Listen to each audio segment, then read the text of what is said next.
Яңалыклар чыгарылышы үзешен башлап җибәрде. Студияда Лилия Гатина алга койбір темалар турында кыскача. Басма пряниклерден алып ашларга, буткаларга, җыелма шәйләргә һәм киемнәргә кадәр Тукай районы волонтерлары хәрбиләргә ярдәм күрсәтүләрен дәвам итәләр.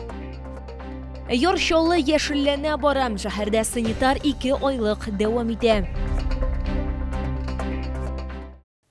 Басма пряниклерден алып ашларга, буткаларга, җыелма шәйләргә һәм киемнәргә кадәр волонтерлар хәрбиләргә ярдәм күрсәтүләрен дәвам итәләр. Мәсәлән, Тукай районыннан волонтер авылдашлары һәм командасы белән гуманитар ярдәмнең чиратагы партиясын әзерли. Безнең төшерү төркеме князь Кыр кухнясы инициатив төркеме активисты Земфира Хөрмәтуллина да кунакта булып кайтты.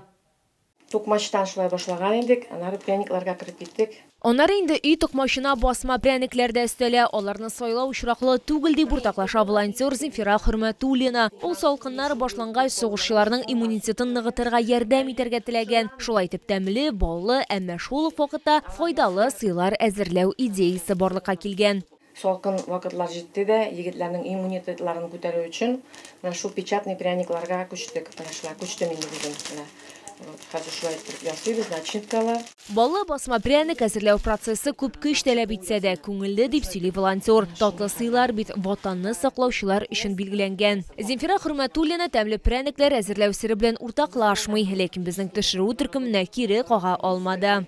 Һәрберсендә төрле состав, монда ул сгущенка вареная, монда җимешләрдән, орехлар белән. Монысы менә черемуха, монда егетләргә бик әйбәт. Рамиля Фарахова 45 ел стажы булган татар теле укытучысы, ә хәзер ул волонтер. Земфира Хөрмәтуллинаның пряникләренә сокланып сугышчылар өчен чәкчәкләр әзерли башладым ди ул. Чакыргач бик теләп килдем инде. Аның пряникләрен күреп, аның эшләрен күреп, сокланып, үзем дә егетләр өчен чәкчәкләр ясый башладым. Менә алып килгән чәкчәкләрем минем монда. Шул безнең бер теләгендә егетләребез җиңеп кайтсыннар. Әле яңа гына без инде егетләр өчен рассольник ясадык. Хәзер инде ютуб машиннан ашлар әзерлибез. Волонтерлар белән бергә җиңүне СВО катнашучысының тол хатыны Ләйсән дә якынайта. Аның ире 2022 елда алгы сызыкка китә. Ираты батырлык ордены белән бүләкләнгән. Хәзер әтисе изеннән аларның улы да киткән. Ләйсән сүзләренә караганда, алар кызы һәм волонтерлар белән сугышчыларга ахырга кадәр ярдәм итәчәкләр. Егетләр бөтенесе дә теләп, анда үзләренең ватаннарын саклыйлар. Безгә монда әйбәт яшәр өчен тырышалар. Без дә аларга ярдәм итәбез. Ничек безнең көчебездән килә, шуны эшлибез. Рәхмәт безнең авылдашларга, алар безгә булышалар. Алар булмасалар, без бер нәрсә эшли алмыйбыз. Бердәмлек булсын. Тизрәк бетсен бу сугышлар. Исән-имин барсы да әйләнеп кайтсыннар.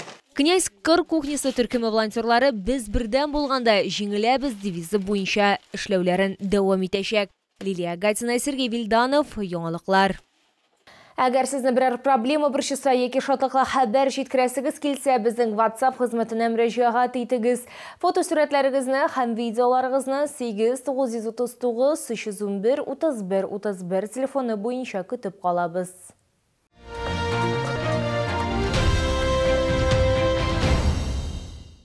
Яман шиш аурулары арасында беренче урынны тире рагы алып тора. Онкология диспансерында Бөек Ватан сугышы ветераны шундый диагноз белән дәвалана. 100 яшьлек Мөхтәсиб Фарукшинның яссы күзәнәкле рак. Нигездә бу ауру аңа игътибар итмәгән өлкән яшьтәге кешеләрдә генә барлыкка килә ала. Мөхтәсиб абый, ложимся как вчера, ладно? Голову туда, ноги сюда.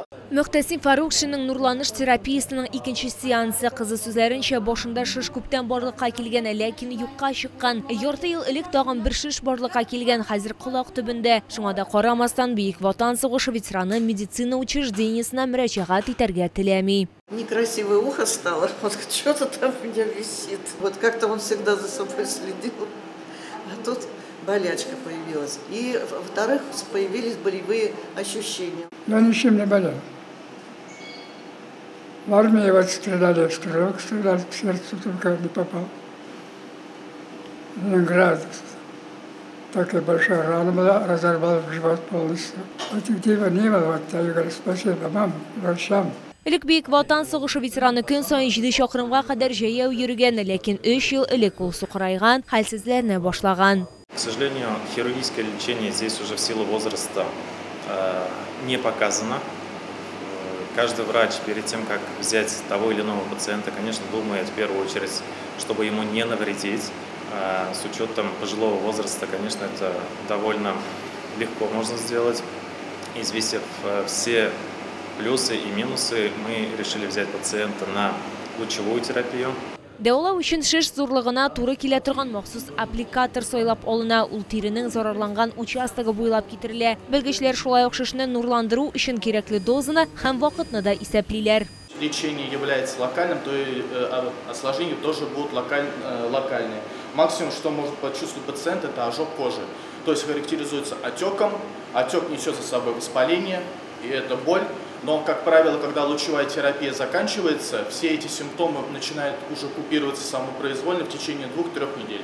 Табиблар сүзләренчә, бу ысул куркынычсыз радиация зарарланган урынга гына тәэсир итә. Сәламәтлек тукымаларга һәм органнарга кагылмый. Мөхтәсиб Фарукшинга барлыгы 10 сеанс үтәргә туры киләчәк. Бейік Ватан сугышы ветеранының яшен исәпкә алып бер тапкыр бирелә торган дозаны арттырып дәвалау турында карар кабул ителде, диләр табиблар. Лилия Гатина, Лейсан Габдрашитова, Артем Колесов, яңалыклар. Йоршолы яшелленә бара, бу шәһәрдә көзге агач һәм куаклар утырту башлану белән дә бәйле. Яшьлек һәм Шулман проспектлары киселешендә Боровецкий урманы ягыннан төзекләндерү эшләре башкарылды. Урын очраклы сайланмаган, быел капиталь ремонт тулысынча әлеге урында төгәлләнгән. Әмма нинди агачлар утыртылачагы, ни өчен нәкъ менә алар сайлап алынганлыгы турында хәбәрчебез сөйләячәк. Яшьлек һәм Шулман проспектлары киселешен урын өчен иң таләпчән булмаган, әмма чыдам агачларны сайлаганнар. Мәсәлән, Сибир алмагачы ул иң салкынга чыдам дип санала. Шулман һәм Яшьлек проспекты киселешендә без утыртабыз шыршылар, алмагач. Ник именно көскене, чөнки алар кышкы җикыга киткән кебек булайлар инде. Шуңа күрә именно көздән утыртачакбыз. Үсентеләрне утыртуда шәһәр советы депутатлары махсус хәрби операциядә катнашучылар, башкарма комитет, мәдәният һәм ял паркы хезмәткәрләре һәм башкалар катнашты. Шулай итеп, Чаллы мэры Наил Мәхдиев мәктәп елларында төзекләндерүдә һәм яшелләндерүдә катнашуын искә төшерде. Уже в то время выводили на субботники, учили, как озеленять прилегающую к школе территории, и эти хорошие навыки и желание сделать сообществу нужное и важное, доброе дело, оно сегодня до сих пор у нас вот здесь. Мен Чаллыда енді 87 жылдан ЖКХ системасынан эшлим. Комсомольский исполкомда тотынган эшләргә инде. Меңнәрчә агачлар утырттык без Комсомол районында. Шуңа күрә үзебездән соң да эзләр калыр дип уйлыйм инде. Экология ягыннан дагын яхшылата безнең шәһәрләребезне. Яшьлек проспектында барлыгы 500дән артык агач утыртылачак. Боровецкий күпереннән ерак түгел 90га якын үсенте үсеп чыгачак. 87 агач утыртабыз менә бу урында. Бүген безнең шәһәребездә башка урыннарда да утыртабыз. Хәзер бунда утыртып бетергәч без китәбез башка урынга. Яшьлекнең теге башына анда безнең шулай ук утыртабыз без агачлар.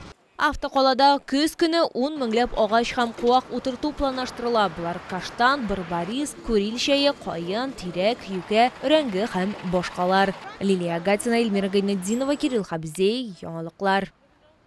Бу сезгә җиткерәсе соңгы мәгълүматыбыз иде. Мин Лилия Гатина, сезнең белән сау булашам. Исән имин булыгыз.